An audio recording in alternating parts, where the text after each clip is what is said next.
Hello and welcome to my channel. Today I'm going to be painting up Rocket and Groot from the Marvel Zombie game.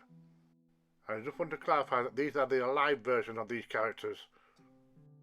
The undead version of Rocket will feature in a separate video, and I don't think a tree can be turned into a zombie.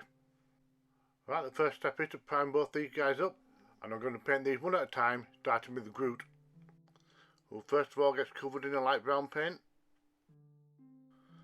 and that's followed by an all over dry brush with a cream colour.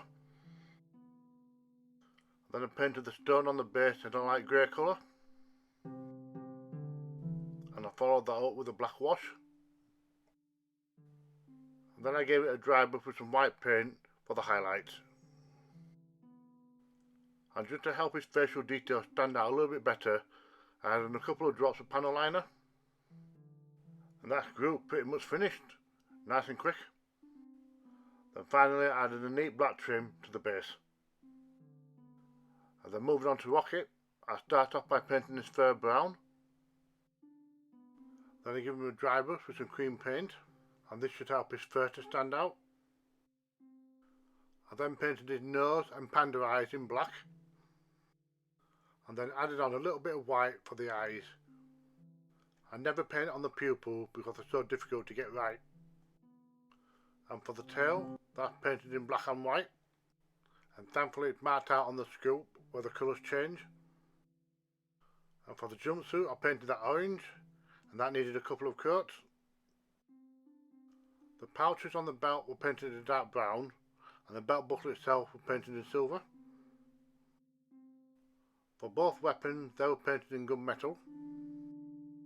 And for the large engine which Rocket is stood on, the base coat of that was silver.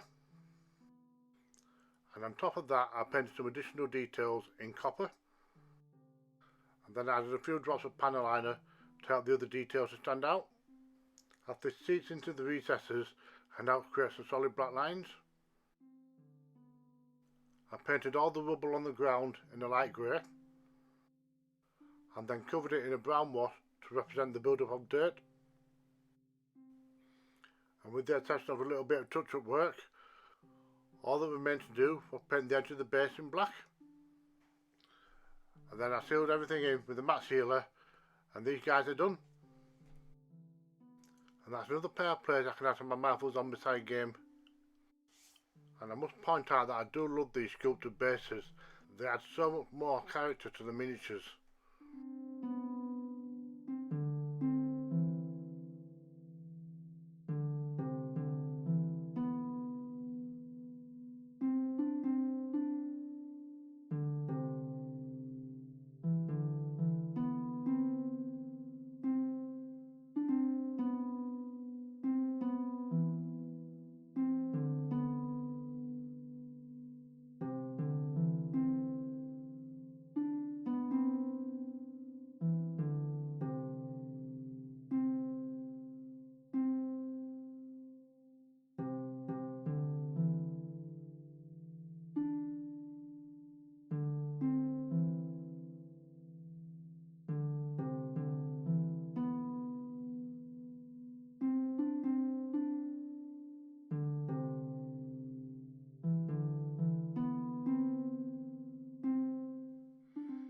Thank you for watching.